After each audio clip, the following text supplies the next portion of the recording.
Hi guys, welcome to 4.3 where we're going to do complements and conditional probability. So this is how we're going to see if an event's a change is going to happen knowing that another event occurred. So first thing, we're going to use the multiplication rule, but we're going to extend it a bit to get at least one kind of some event. That's a term that we're going to be using today, at least one. So complements and the probability of at least one. When we're talking about the probability of some event occurring at least once, we should understand that it has the meaning of one or more. At least once means it happens one or more times. And the complement of getting at least one means that you get no occurrences of that event. At least one means it happens one or more times. So the complement means it never happens. That's important to know. So here are some steps that we're going to use to be able to find the probability of at least one.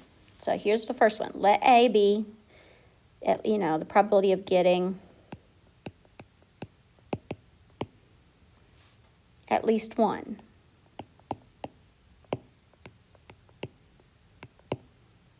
I cannot spell today.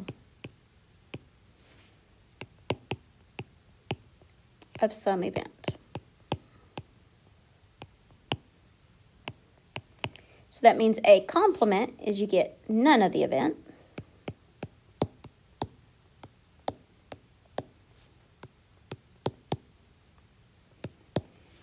So finding the probability of a complement, that's the probability.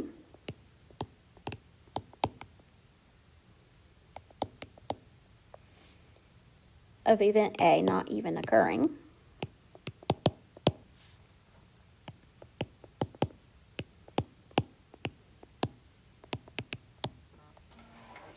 And then we're going to subtract that answer from 1. Remember, our total probability is 1. So the probability of at least one occurrence of event A is 1 minus the probability of no events happening.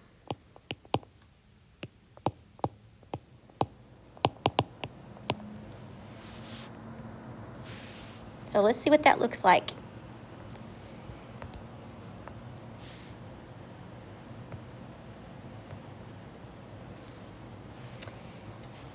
So, births in the United States.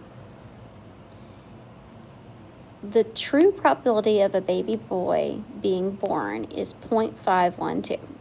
Among the next 6 randomly selected births in the United States, what's the probability that at least one of them is a girl? So, probability of a boy is 0.512.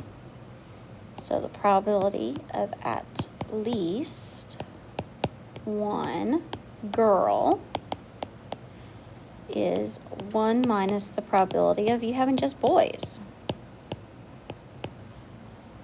which is 1 minus, the probability is 0.512, and you're doing that 6 times.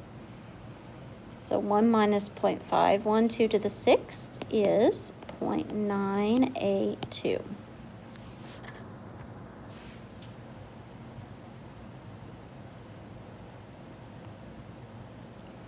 Okay, our next one. We want to find subjects for the next presidential election are contacted using telephone numbers in which the last 4 digits are randomly selected with replacement. We want to find the probability that for one such number, the last 4 digits include at least 1 0. So the probability of getting a 0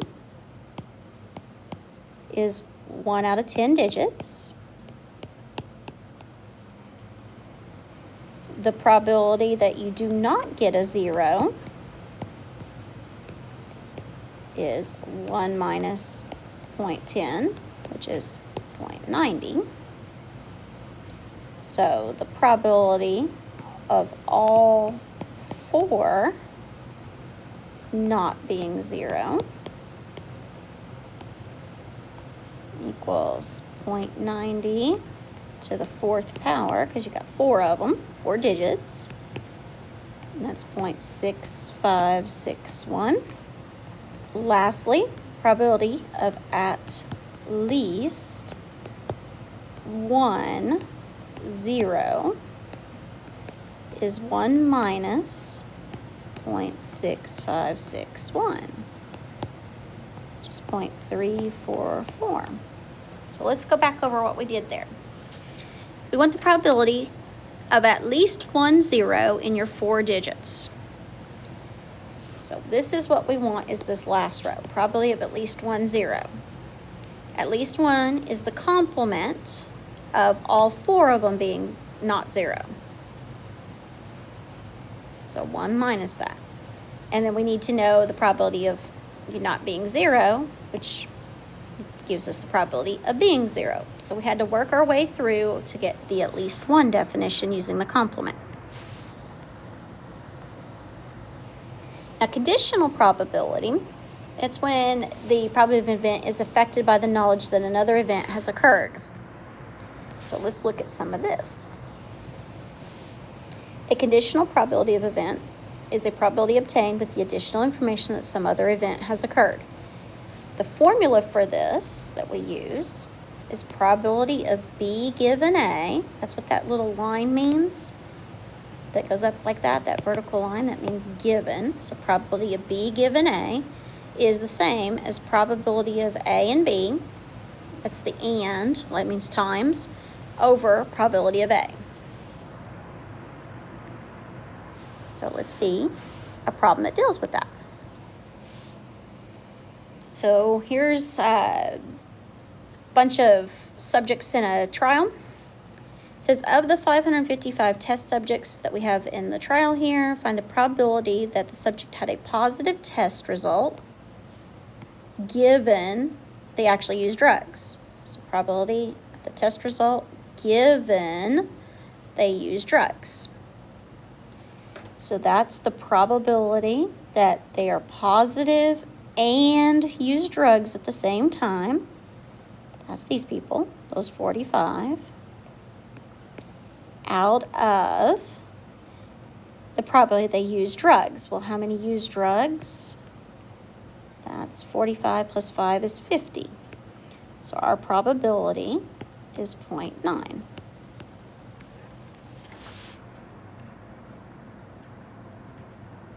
Let's try another. Okay, so this one, if one of the 155 test subjects is randomly selected, find the probability that the subject actually uses drugs given they had a positive test result. So that's the probability they use drugs and they have a positive test result. That's 45 of them out of a positive test result. Well, where's positives? That's these here. 25 and 45 makes 70. So 45 out of 70, which is 0.64 probability.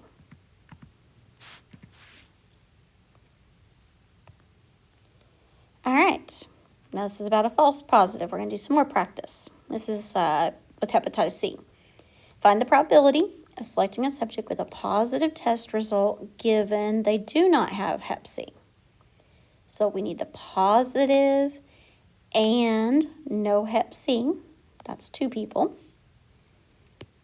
And I went ahead and did the numbers over here for you, but there are, I just added them up. So no hep C, that's these 2, 1155.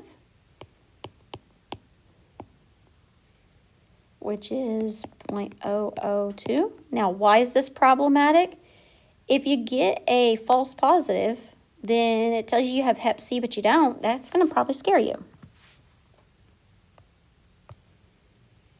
All right, let's talk about a false negative. That's when you have the probability that you have a negative test result given that you actually have hep C. So we need negative and hep C. That's 10 people. Out of all the hep C, which is 345, divide that, you get 0.029. That's your probability.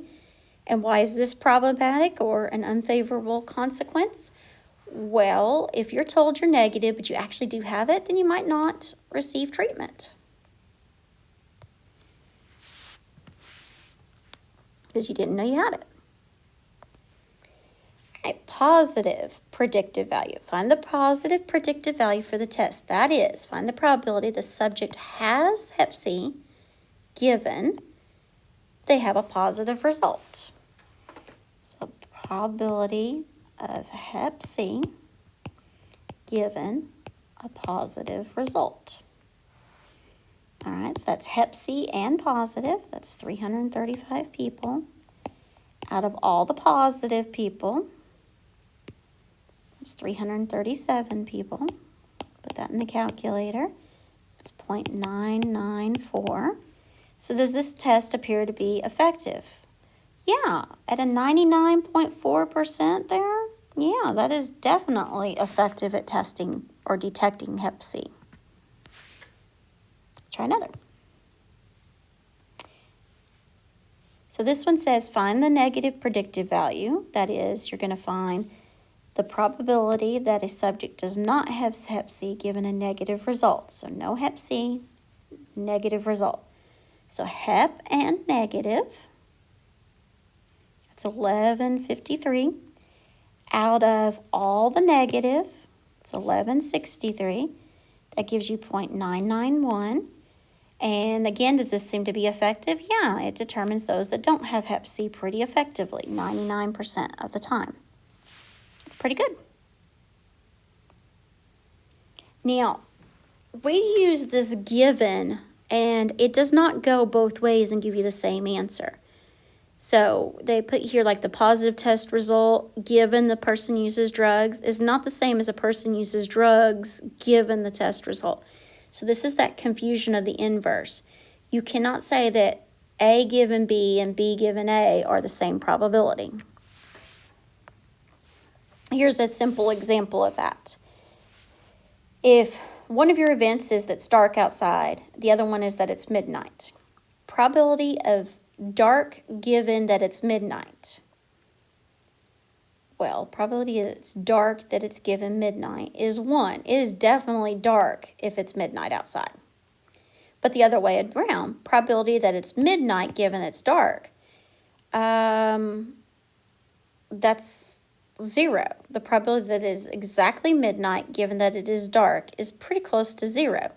Why is that? Because 5 o'clock around here lately, it's been getting dark. That's not midnight. 7 o'clock p.m., it's dark. 3 a.m., it's dark. These are all in converse to that. The only time that it's exactly midnight is that one little bitty bit of the day when it's exactly midnight. The rest of that time, it's not got the same probability. So this is how that confusion of the inverse works. They are not the same answer if you switch them. Now you get to go practice all this.